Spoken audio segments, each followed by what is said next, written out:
Assalamu alaikum. My name is Fatima. I'm, as just Aisha mentioned, I'm visiting research fellow of SDPI.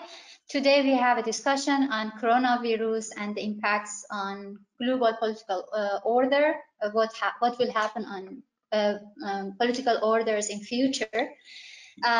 Firstly, I want to greet all our participants. Thank you for being with us. Not just I see that our colleagues from the SDPI are here. I'm very happy to have them, and also we have some external guests. I want to warmly greet them and welcome them. Thank you. Thank you. The reason why we decided to organize this panel is that I think we believe all that this coronavirus, this pandemic, is changing many things in our social life, like like social contacts, like economic matters, like medical system. But what we specifically are very interested is what's the influence and what are the shapes that political order, the power relations would get. And so this is not just about whole the change that we get. It's specifically about the order which happen in political and power relations. How we come to this idea? About 2 weeks ago, I talked to Dr. Vagar, our joint executive director, and we exchanged some thoughts, and that is how this idea came to practice, to have a panel on it. And we will be happy to concentrate on 3 objectives today. I hope that we can focus on these objectives. The first one is about power relations in future. The second one is about changes of domestic and foreign policy generally, and about Pakistan specifically. And the third one would be about the future of cooperation between political powers and the international organizations. I'm happy that Aisha emphasized on the technical things. Just telling you that I keep eye on this chat room. So if there are questions or comments, I will deal with them. I will be happy that you ask your questions there. However, you also can do it after the talk of our speakers. We will give some time to asking the questions. I have to bring the greetings of Dr. Vagar. He wanted to be in the panel, but he had a meeting in a ministry with Dr. Soleri. But we will go now to introducing our guests. The first guest is Dr. Nazir. Dr. Nazir is the head of Faculty of Social Science at Azam University with 30 years of experience of research on different issues, including security and political relations. He has a lot of publications on the issue. 2 books are, for example, the book of Strategic Dynamics of the West Asia, published 2010, and the book Defense Production in the Muslim World, Limitations and Prospects, 1989. Thank you for being with us, Dr. Nazir. We have the second speaker, who is Dr. Jochen Hippler. Jochen Hippler is the country director of Friedrich Ebert Stiftung, and he also worked a lot on issues. Let me see, on issues of Middle East and Central South Asian politics, mostly Afghanistan and Pakistan, with more than 10 years of experience of teaching in universities in Germany, and books on nation building, governance, and different Muslim countries, including Pakistan. He has also published books. The last book of him that published 2009 is the German book, but the translation would be War in the 21st Century. We have also Dr. Imran. Khalid. I don't know, Aisha, whether he is still he is with us now or yes. Dr. Khalid Imran, many of us know Dr. Khalid Imran. He is our good colleague at SDPI. He is head of the Environment and Climate Change Program at the Sustainable Development Policy Institute, with over 20 years of experience in field of institutional vulnerabilities and analyzing the political economy and regions. Additionally, Imran is visiting faculty member at the School of Social Science and Humanitarians at National University of Science and Technology, Islamabad. Imran did his PhD on environmental and natural resources policy from SUNY College of Environmental Science and Forestry, Syracuse, New York. So I think I talked too much. Now I have to go to the guest speakers. First of all, I want to talk with Dr. Nazir. Ask the question.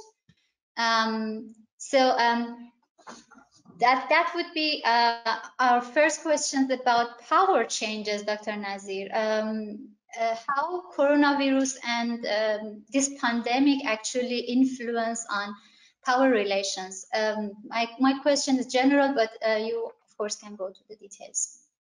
Thank you very much. First of all, I'm grateful to the SDPI and especially Dr. Fatme, to you for inviting me here and sharing my views. Unfortunately, there are a lot of fake news coming about COVID-19 or coronavirus, but we have to make a distinction between the academic understanding and the propaganda or something like that. But we have to focus on power relationship, as Ms. Fatme has tried to put me on the question. I think there is one glaring issue, and that is the world would not be the same after the coronavirus is over. Although I don't know when it will be over, but the world would not be the same. Currently, if we are seeing the power equation, we are already seeing that there is a loose multipolarity in the world. Okay, United States of America with largest military power and more than $700 billion of defense budget is prime superpower. But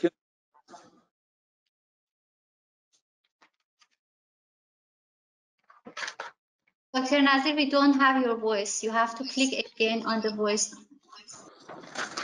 Thank you. Somebody probably muted me. Anyways, so sorry. I was saying that the United States of America has the largest military power, and that remains the largest power. But China and Russia and other countries are emerging largely. Unfortunately, at the helm of affairs in the United States of America, we have a person who is focusing on America first. He has done away with his allies in Europe and other countries, and he is following a policy of protectionism, which is contrary to the globalization. And I think the two things are under strain. One, globalization is severely under stress, and multilateralism is under extreme stress. I'll give you the two examples. The one example is, of course, we have a guest from Germany. From Germany, they have been able to control and curtail coronavirus, but within their own borders. They control the borders. So it is more nationalist approach, nationalism approach, survival of the nation and the state than the multilateralism. And as we all know, the case of China. China within its border closed it and then try to control it. So I think multilateralism is also under stress. So what I am saying, that globalization is under stress, multilateralism under stress, and the world would not be the same in future. And last word, if we take into consideration the experience of the Chinese, how they have controlled it, how they are helping more than 80 countries in the world with supplying of ventilators and quoted unquoted China mask to them. So this is a great leap in terms of Chinese influencing the world through the soft power. These are my initial comments, Fatma. So, Dr. Nazir, thank you very much. So you are emphasizing on the changes on globalization and deglobalization and multiculturalism, which are under stress, and the role of people, the role of China is still, we have to be cautious about it, right? So we cannot very frankly say that who will be the master power. So I'm going from this point to Dr. Hippler. I want to ask you if you like to continue this discussion or go to this to this focus that what that's meaning. What's the meaning of all these changes in power relations for policies, domestic or foreign policy, and specifically about Pakistan? You should turn on your. That is actually more than one question. So let me just take the first step and then maybe we go back to the second one.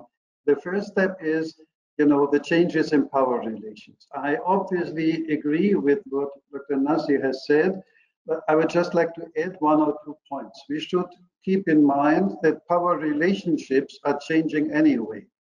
It is very unusual that power relationships in the world are not changing. Sometimes it is quick, sometimes it is slow, but in the last couple of thousand years, it is very difficult to remember a time when they were not kind of adjusting, modifying, being changed. At the same time, we have to be careful not to overestimate some of these changes. You may remember September 11 and what the former president of the United States, George Bush, called the war on terrorism. I remember many discussions that this war on terrorism would change all the global political structures and all politics, and nothing would be what it was before. And I think it was a bit, overdrawn and a little bit stronger than it actually deserved. And the same thing now happens to when we discuss the coronavirus and the result on what does it mean for changing power structures. The first thing is the power structures in the world have been changing for economic reasons, in the sense that, as Dr. Nazir mentioned very well, China has, because of its impressive economic performance and a couple of other things, which we probably won't have time to go into, has displayed an impressive strengthening of the economic and then also political and other sources of power, while European countries taken together in different degrees have been weakened, globally speaking, some more than others. Obviously Britain more than Germany and Italy more than France, but that doesn't really matter. Globally speaking, European power relationship have been weakened. The United States has seen a mixture of experiences. On the one hand, relatively speaking, the power they have is concentrated in the military field, but economically, they lost quite a bit of influence in regard to Europe and China and Japan and others as well. And now when they elected a president who doesn't remember what he was thinking yesterday and comes up with very funny ideas every day, that is definitely a political weakening which is unprecedented. We may not have agreed with American presidents before. I remember disagreeing with Ronald Reagan or with George Bush, but they always seem to be serious politicians. While in regard to the current president, it is very difficult to make such a point, which is weakening internationally, not just the prestige, but also the ability of the United States to influence affairs. And now we could go on in, talking about Turkey and Saudi Arabia and Russia and others, but for, for reasons of time, we can't do that. My point is that the coronavirus to some degree will reinforce such changes, but it will not create a new world. For instance, if you look at the United States and the coronavirus, it is really frightening that the incompetence of the American government has weakened the United States economy now very much, but also the health situation. We have 26,000 people died already in America, compared to a much lesser degree in China, where the whole thing started. We can see that the ability of the United States government to deal with the crisis is much, much less developed compared to governments in South Korea or in China or in Germany or in a few other countries, which again is indicative that the fabric of American political system is not as strong as it has been before, and that it actually may be an indication for a comparatively weakening. And since I don't want to talk too long here at this point, a similar thing we can see in Europe. When you look at the situations in Italy or Spain, to a slightly lesser degree France, the experience with the coronavirus demonstrate that this kind of political systems that we have there have deficits which other countries did not have. You know, the reason that the death numbers in Spain and Italy were so huge, or look at Britain, where even the prime minister got just released from the emergency ward.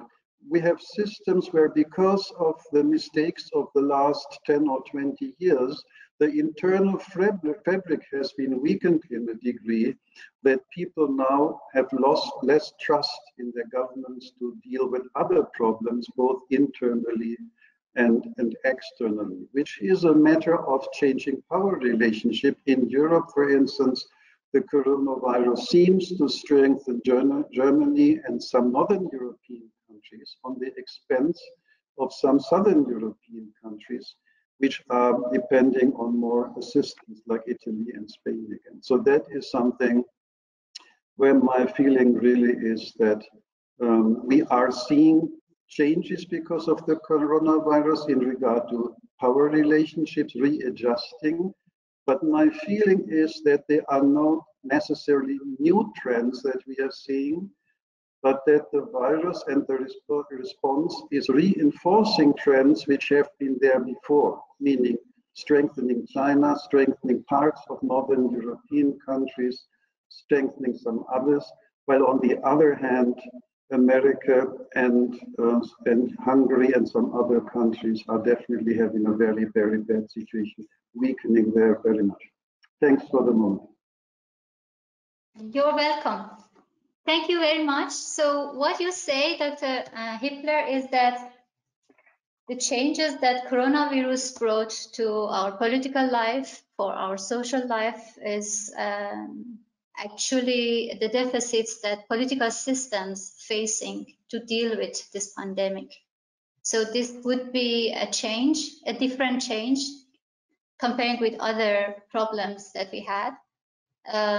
But again, I have to come back to you again after I go to Dr. Imran, that what that politically also for Pakistan means, this change. So with that point, that I hope that I come back to you. I want to ask Dr. Imran about we have seen also a lot of changes in behavior or the atmosphere of relationship between China and USA also was very kind of tensional. And so I want to ask you, what do you think, because you have also worked on environmental projects, so what do you think about what that means about the cooperation between political powers of the world and the international organizations like WHO or United Nations? Thank you, Dr. Fatime. I really appreciate the opportunity to be here and to learn from esteemed colleagues regarding the situation right now and where we're headed. So I'll quickly make a few brief points, including the ones that you just asked me to expand on. So we're in a crisis right now. When crises happen, people turn inwards. They look for scapegoats, new agendas come about, and this is what we are seeing in different countries. And at the forefront is what is happening in the US. Because there's a crisis happening, we're seeing the US become more protectionist in its agenda. It's been happening for a while now. It's ever since the Trump administration came in. We saw last year there was a trade war with China. That's now been resolved to some extent, but uh, that's still there. There was a Trans-Pacific Partnership that the U.S. was part of with its other allies. That was done away with. So unfortunately, with Donald Trump in the presidency, there's a lot of uncertainty because he isn't following a particular line of action, right? So that's where the uncertainty comes in, and that becomes more uncertain for the world at large. Similarly, President Obama had joined the Paris Climate Agreement. There had been discussions between China and the US on how to move on climate change vis-a-vis our collective energy needs, how to reduce the emissions of greenhouse gases. But when Donald Trump came in, his first point was, yeah, I'm going to get out of the Paris Agreement. And we're seeing that have an impact as well. So there's a lot of uncertainty in that regard. But what we're also seeing as a researcher, what I'm seeing is that we're seeing a change in how we perceive this concept of sovereignty, right? So sovereignty thus far has been about territorial borders, and it's been discussed in the context of nation states, where you're trying to protect your borders, you're investing in military. But what corona virus and the COVID pandemic has shown us that the pandemic does not respect any sovereignty, no matter who we're talking about. So be it a superpower, be it a very rich nation, the disease does not understand any borders. And that has a direct link with how we perceive our collective security to be, right? So similar to sovereignty, our national security agenda has also been focused on borders. But we haven't really discussed human security at large, our collective human security. So what we are seeing right now is that there are individuals who are talking to each other. Doctors in China are talking to doctors in the US. Is chloroquine working? What kind of medicine are we going to give to the patients? There is an interaction happening that is beyond what we normally perceive to be a response to security threats, right? Because we haven't addressed this in the past. So when it comes to health, when it comes to environment, when it comes to education, these are some of the sustainable development goals as well. And we've set them aside and said, okay, we can give it to the United Nations and they can take a lead on it. But what we're seeing right now is that these threats encompass and span the borders and have an effect on the economy in ways that we rarely perceive. And so that will need to be addressed in the coming days and months. Whether we are able to do it, Dr. Hippler thinks that perhaps we're going to maintain the status quo, and that might be right. But whether we do it or not is going to be a concern for us. Coming back to the relationship between the rise of China as a great power, there's a quote that's attributed to Napoleon, and a lot of people say that perhaps there's no evidence that Napoleon said it, but a lot of articles have been written on it, and the quote goes thusly: China is a sleeping giant, let her sleep, for when she awakes she will move the world. Right? So there's been a lot of discussion on the rise of China, and do not tease China in such a way whereby you might be threatened. On the other hand, there's another quote by Deng Xiaoping, who was a Chinese leader back in the 70s and 80s, and he says that don't reveal your strengths, bide your time. And he was speaking to his Chinese colleagues at that time. So my question then becomes, given the vacuum that's being created due to a lack of leadership, particularly on part of the US, will China now, isn't the time ripe now for China to reveal its strengths, to show that it has the capacity to address some of these challenges, and take the lead on, right? That would mean focusing on the economic well-being of the world, focusing on climate change, focusing on global health, and doing away with our focus on, for example, IMF and the World Bank. So we are already seeing that in the shape of the Asian Infrastructure Bank, whereby China is, a lot of people are reaching out to China and saying, well, can you help us through this initiative? So people will look to China, the countries will look to China, and there is a definite vacuum that will be created. How we respond to it in the coming days and months will decide whether we go towards where Dr. Hippler is saying that it's going to be more entrenched interests and people will protect them, or perhaps China will take the lead and try and bring the rest of the world together. So there are some question marks indeed here. So these are some of my thoughts. I'm not really sure whether I've done justice to them or not, but over to you. Thank you. Thank you very much, Dr. Imran. So Dr. Imran actually put a lot of more questions on topic in front of us, made us thinking about them, but which also shows that in this situation, many things are uncertain. We can really not comment on it with being 100% sure. I'm looking at the chat part. There is no comment or question. I want to ask the participants whether they have any question, and if not, I will continue asking questions from our guest speakers. Atme, can I add something? Yes, please. Good to understand the views of my two respected colleagues. As you already mentioned that we have a time restriction, so I did not go on to discuss few things.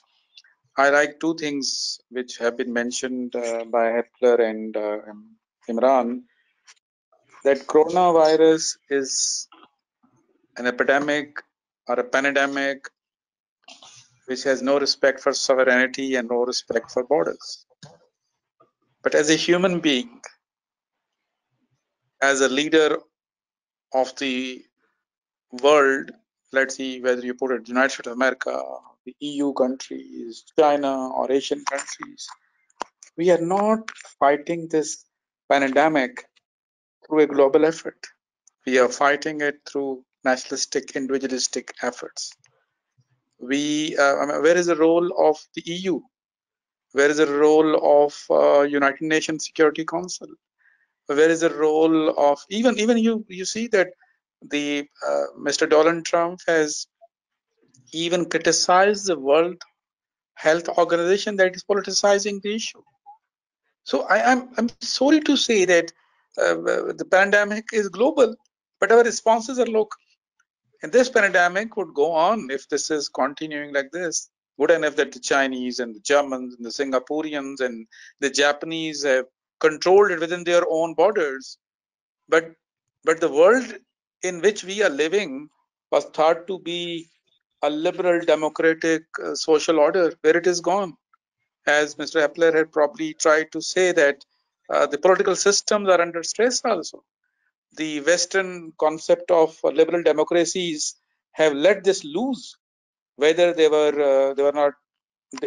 I'm sorry, whether they were reluctant to respond to this openly, like in Italy, or whether their health system is so fragile, like the United States of America, where only 25% of their health system is government owned, 75% of their health system is privately owned. So, the last thing about this is that I'm not talking about only the power equation. I'm also talking about the behavior of the states. Now we would be entering fully 100% into the digital age. And who is controlling the digital age? From where this 5G is coming? So that would be, as Mr. Imran has tried to say, that whether China has the capacity to lead the world, yes or no? Yes means they are reluctant, but yes, they have the means. would this vacuum provide enough grounds to the Chinese? And I think, unfortunately, the United States of America and the EU countries, which should have led this world to decide that this pandemic we will fight collectively, unfortunately, that is lacking. And China is growingly, slowly filling this vacuum. Thank you. Could I also make a comment on the other two panelists? I Yes, think sure. I agree with what has been said before.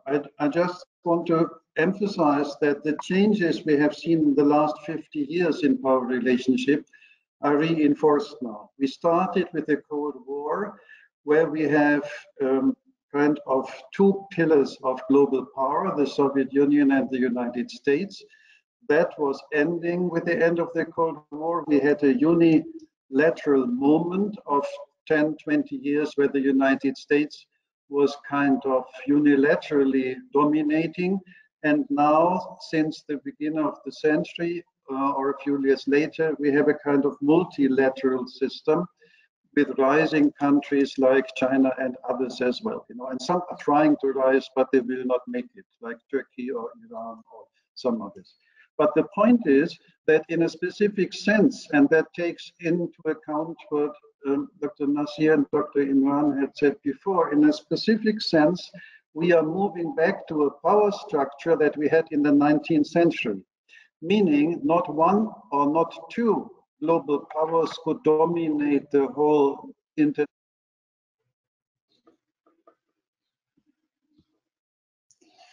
Not one could dominate the whole political system in the 19th century, in the late 19th century, early 20th century.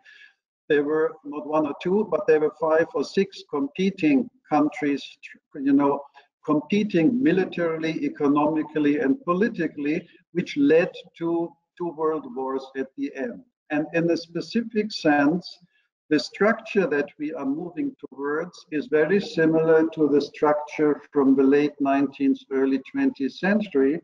And that means that what Trump is doing is part of expressing this kind of trend as well. Bolsonaro in Brazil, Trump in the United States, some factions in Italy, like the Lega, in Poland, in Philippines, in India, in different countries, in Israel, in Turkey, in Russia, we have all leaders who are trying to use nationalism both as a domestic tool for keeping power and as a foreign policy tool of dominance, even if they are not able to dominate internationally. And again, that is something that gets us back to the late 19th and early 20th century, which were quite frightening, dangerous times. And the last point is to link this up to what Dr. Imran had said about China. China obviously is the rising star of international relations because of its impressive economic performance, and now translating this economic performance into military power and into political power. And that is fine to some degree because it can help counterbalance the United States and some other old-fashioned powers who are bringing in a new actor. The problem, though, is that the United States was not bad because it was the United States, but the United States was bad because it was so overwhelmingly powerful. And the problem is, when China will rise to such a prominent, it also will turn into a power which is selfish, like the United States or Japan or Germany or others has done before. The problem isn't about the Chinese character, the American character, the German or the Pakistani one. The problem is that dominating countries behave like dominating countries, meaning selfishly and aggressively, no matter what language they speak and what religions they have or not. And that is where, again, the coronavirus comes in. It doesn't come, we had a coronavirus before in 1918 to 1920, and I mentioned the late 19th and early 20th century. There was what is called the Spanish flu, which actually started with pigs in the Midwest of the United States, which is really Spain. It killed 25 to 50 million people. And since the world wasn't organized to have a common response, it was still in the end of the First World War at the beginning, it was very, very brutally, ruthlessly killing up to 15 million people. And this kind of parallel is a coincidence, obviously, but it's still difficult to ignore when we see the new 19th century coming up in front of us and the old kind of disease repeating itself again.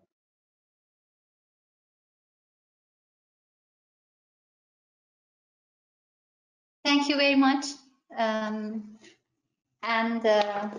Maybe again, I have to ask our participants whether they have questions. I can see two questions here. One is from Tahir. He asked how the world would be more the same in the post-corona age, specifically keeping in view the US-China trade tussle. Will there be a new world order? I think partly to that question, Dr. Hippler answered that we would not, things will change, but we would not have as new world. But if any of our panelists want to reply on it again or more. Well, the world will change because it cannot stop changing, with or without coronavirus, it's changing. China will play a more important role. The American, because of their president, but also because of economic trends, will lose power. The Europeans will try to muddle through. So the changing is going on, but I do not see a big change because of the coronavirus. It comes on top. I think the one factor is that people can see how competent are the governments dealing with the crisis? And governments who do it competently, like South Korea or some others, they will gain some prestige and some more influence. And incompetent governments mismanaging the whole thing will probably lose power. So I think the ongoing process of change will go on. It will just be slightly modified by the coronavirus and what it means politically for being a competent government. Thank you very much. Imran, you want to say something? Yes, I guess it's more of a question just as a follow-up to what Dr. Hippler was saying, and perhaps it's for Dr. Nazir and Dr. Hippler to respond. How do you see the global alliances taking shape with the rise of China? We've got NATO, we've got the SCO now, we've got these different strategic alliances that we've had ever since the end of the Second World War. With a new power coming in the shape of China, do you see the alliances changing, especially in terms of where the developing countries look to, and if so, in what fashion? So, thank you. Few things which are important academically and generally.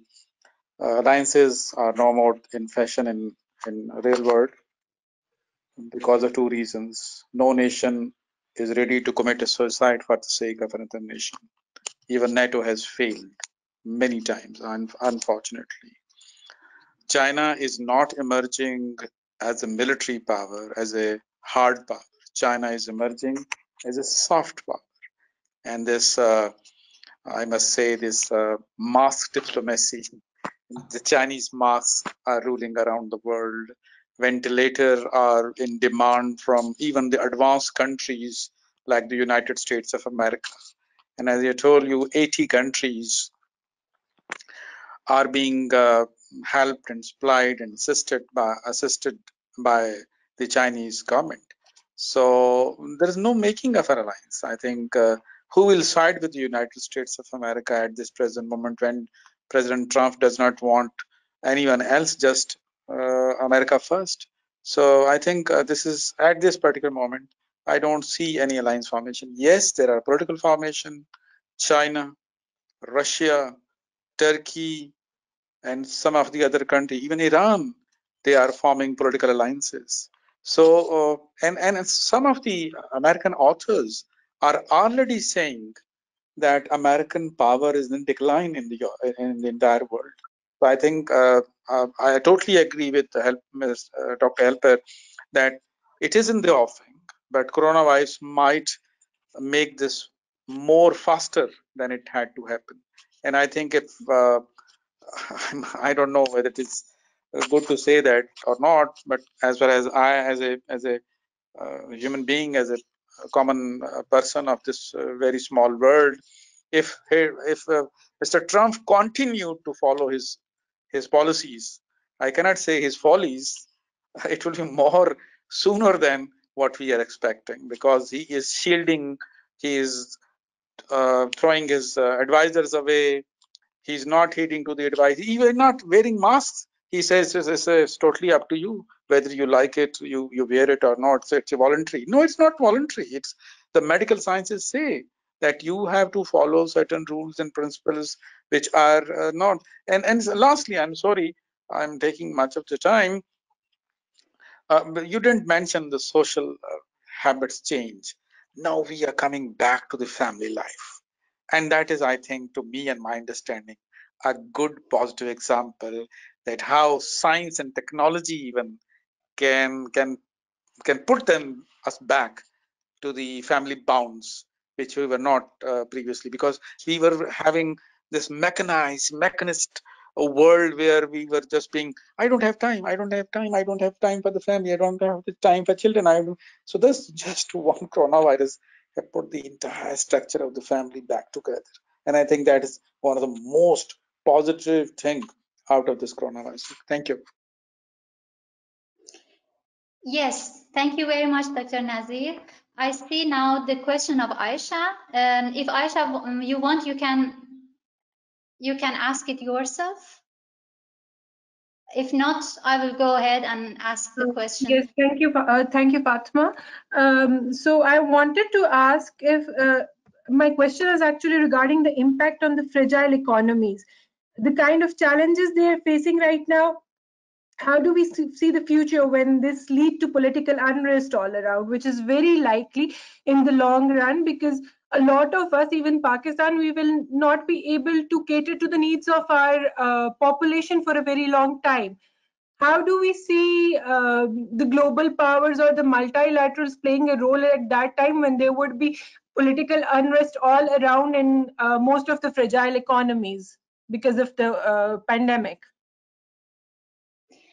May I add the question of Aisha Ghaisarani also to that? Because I think we started the discussion with Dr. Nazir analysis on this pandemic having crisis in many aspects, but also globalization.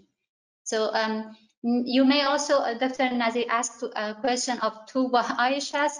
The first one, Aisha says herself, and the second one is more on aspects of globalization in this time. This is a pertinent question, but you focused on political, so I did not mention the economic fallouts. Please remember the statics. Statics does not say wrong things. The total GDP of the world is around $88 trillion. $88 trillion, or make it figurative, $90 trillion of the world. Out of that, around 25% is owned by the United States of America. That is 23 to 24 trillion dollars the GDP of the United States of America, followed by EU and then followed by China. The maximum growth rate of each of these countries is more than 5%. But this pandemic, by IMF, by World Bank, by all institutions, is predicting a 7% fall in the GDP. That means that in future, even if this crisis is over, that means we are going to face a new great global recession of the 20s and the 30s. And some of the data I saw from the IMF says that in next year, when this pandemic is over, hopefully so, the growth rate would go into minus 3% growth rate. And then you can imagine what will happen. It's not only political, it's more of economic terms which the fallouts have. And one cruel thing about this capitalist system is, I'm sorry, that I saw one of the documentary of the BBC whereby they were saying that in this crisis, we have an economic benefit, we have an economic opportunity, and that is we will buy all stocks and we will invest, purchase it, and when the situation comes open, then we go into the market and we sell our product. The next fight is going to be within the pharmaceutical industries, who makes the vaccine first, and who would be winning the markets for this new pandemic, who will be selling. There are many nations in work who are going for creating this vaccine. Chinese and American, the Britishers, everyone is going for this. So the next battle is among the people. And already, I'm going for one, because you didn't mention it, on a conspiracy theory. Already, the Gates Foundation have started to sell their one of the product they are in the offering. But the doctors say, the medical doctors say that the vaccine would be in the market between 12 to 18 months. So we have to wait till. And the next fight, I'm telling you, Ms. Aisha, is among these pharma industries, who, whether it's the Chinese, whether it is American, whether it is European, whether it is Japanese, whether anybody. So be braced for next great recession, which would affect our lives socially, politically, and more importantly, last point, psychologically. We are facing a psychological problems, disorders, living within our four boundaries. So economics are more important. Political changes, as Mr. Appler has said, are in the offing. They are coming. They are to come. But economics. Okay, Humayun Khan asks, considering the responses to this global pandemic, particularly by USA and China, there is a renewed debate of governance model. Oh, you are again here. Humayun Khan, you want to ask your question yourself? No, go ahead. Go ahead. Go ahead. Go ahead. So my question is that, there's this renewed debate that how United States of America, as the role model of Western capitalist democracy, has responded to this system. What were the issues that Congress was facing in terms of issuing different responses or going for relief packages compared to how China responded to this message, this pandemic. So, this Western concept of democracy compared to how the Communist Party's model of governance is now being debated. So, after this pandemic is over and when this pandemic is over, how do you see which model is going to be an effective model in which country? And would there be a debate then that, we should be following the Communist Party's model compared to what 21st century's democracy model of USA was there? Maybe I will just take this one on. I'm not sure there is a struggle between two models, in the sense that an authoritarian party-led model, Chinese is one of the candidates, but we have North Korea, we have Cuba, we have a few other ones. And I think they are not performing on the same size. They are performing very differently. And on the other hand, I can't see that America any longer is the model for Western democracy. If you elect a president who doesn't know anything about democracy, about the rule of law, about his own political system, I would really be very careful to distinguish between different ways of liberal democratic democracies. And I think the United States lost this model a couple of, maybe 20 years ago already. But if you talk about China, I think it's a very interesting case. China has a very mixed record in dealing with the crisis. It first completely failed for 2 weeks. It it intimidated a doctor and brought him to the police, who was warning people that this kind of crisis would come. So they wasted about nearly 2 weeks when they could have completely blocked the outbreak of the coronavirus.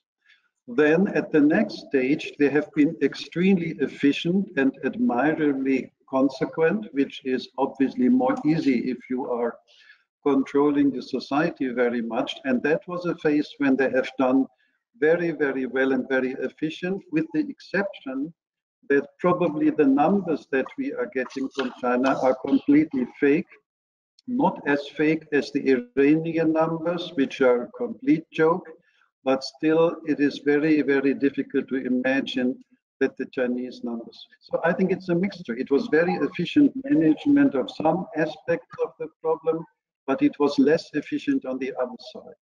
While when you look at other democratic countries, take South Korea, take to some degree Hong Kong, take to some degree some Western European countries, you see also a little lag at the beginning, but then you see a quite good performance later, even without the ability to basically lock up all the population of your own country. So I think it is still, the judgment of the results is still out, but I fully agree with you that that is a very important point to observe.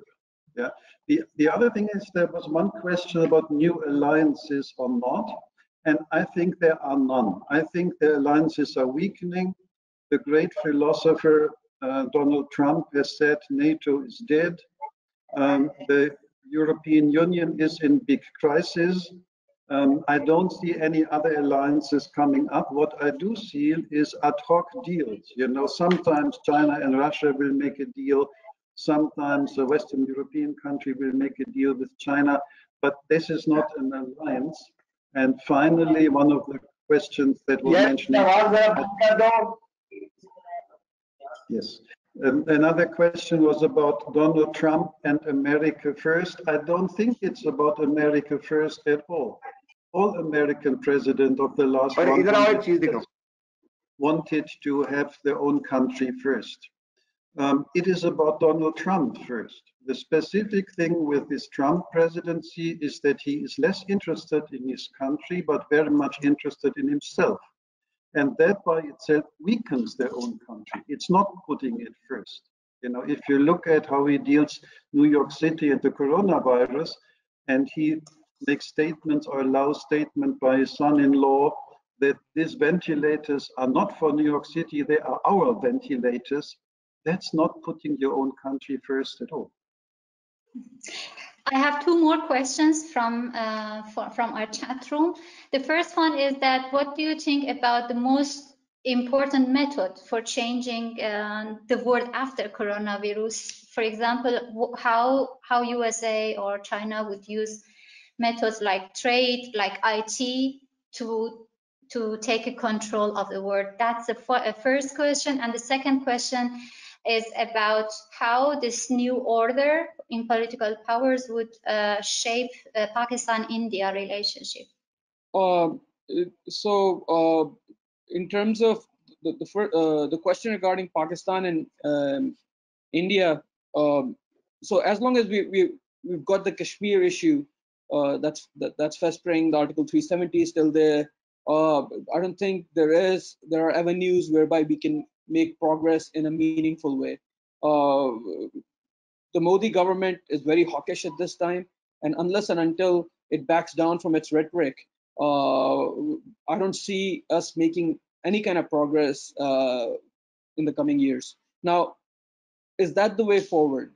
That's definitely not the way forward, given some of the common history that we have and the common challenges that we face when it comes to the health issues. So we've had at SDPI, we've had a meeting on climate change, for example, and we had colleagues from India participate, Bangladesh participate, and then we talked about some of these issues and came, made suggestions. Similarly, when you have a conflict such as that between India and Pakistan, that hinders some of the communication that needs to happen. And unfortunately, this is the time for collaboration and coming together, but our political differences are hindering us move forward in that regard. And they're also hindering the collective South Asia to come together, right? So we have the SAARC region, and there is also the SAARC forum, which has been which has been sleeping for the past many years because of this conflict between India and Pakistan. But more recently, we saw that after the pandemic started to make an impact here, the Modi government had a SARC forum. They brought people together. Our health minister was a part of that. So I think that is a good initiative. But and that might be a silver lining as to what we can do in moving forward. But by and large, I'm pessimistic that we can make headway given some of the rhetoric that's coming out. Now, I'll try and connect this with the other question that was there before. So how do we move forward? What can the world do? I think there is a chance that we can utilize some of the capacities that we have when it comes to academia, when it comes to our health professionals, and using the technology that we have, the technology that we're using to talk to each other right now. This is the barriers of the barriers that existed right after the First World War, the Second World War, or even mid 20th century are not there anymore. People can reach out to one another through emails, through telephones, through web chats, and you can even do that with places like China, which are a lot more authoritarian. So here there is a chance where networks of individuals and expertise can come together and inform each other of what is happening, and perhaps that can help circumvent some of the other problems that will be generated due to us looking inwards. So Donald Trump might be looking inward, but there are a lot of individuals in the U.S. Who can contribute to greater well-being of the planet at large because of the work that they're doing, and we can interact through various forms. That you can call it track 2, you can call it non-traditional ways of interacting, but they are going to be there, and we've seen that come forward when the U.S. There was a moment last year when there was a very serious situation developing between the U.S. and Iran, for example, and some channels were utilized to help alleviate the situation. And I think they need to be strengthened with the help of some of the technical expertise that we have in moving forward. My opinion regarding networks, right? So that was the answer to that, whereby people are able to join together. Networks. So we have networks of health professionals. We have a network of scientists that talks about climate change. So we have some of these networks, and that they can be expanded upon to share information and to get the information out there. Yes. Okay, because time is really up, I want to give 2 suggestions. Firstly, to all our audience, our participants, maybe you could write for us in chat room in 1 sentence or 2 sentences what was your takeaway. What did you take away from this panel? What we learned, or what do you think would be the most change in change with coronavirus pandemic will create regarding to power relations and power order. And I want to ask our panelists, our guests, maybe each one in 1 minute, you tell us about what's the final piece of advice you give, or countries should pay attention, the states should pay attention, civil society should pay attention. In 1 minute, maybe you can tell us the recommendation. Dr. Hippler, Dr. Imran, Dr. Nazir? Yes, I think my short suggestion is there are 2 different aspects where the coronavirus will have some influence on the future of global powers, and the government should pay attention. The first aspect is how able they will be to handle the crisis internally, which has to do very much with their governance system, whether they are able to actually deal with the problem at hand in their own country by their own means. If they are not doing this, they will be weaker. If they are successful, they will gain some positive power comparatively. And the second thing is similar. It applies on the economic effect of the economic virus on the economy. In some countries, we may have just a very small break-in of maybe 2 or 3% in this year in growth compared to last year. In some other countries, we will have -10 or -20% economic downturn as far as we can guess this day.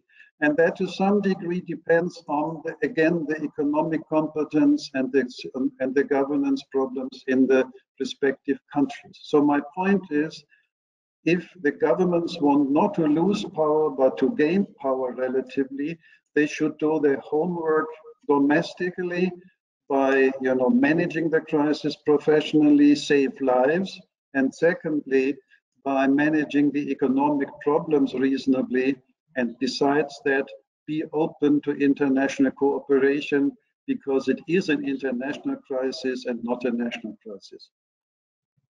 Thank you very much. Dr. Nazir? Yes, I do second the approach of Hitler. Two things.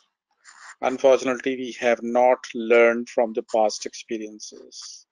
Ebola, 11,000 deaths. SARS 1, thousands of deaths. And it was predicted in 2014, after the Ebola, that the next pandemic is in the offing. The scientists have been saying this, the medical professionals have been saying this, but unfortunately, we did not heed to their advice. And unfortunately, please bear me out. Then, even if we are able to control this pandemic, next pandemic is in the offing.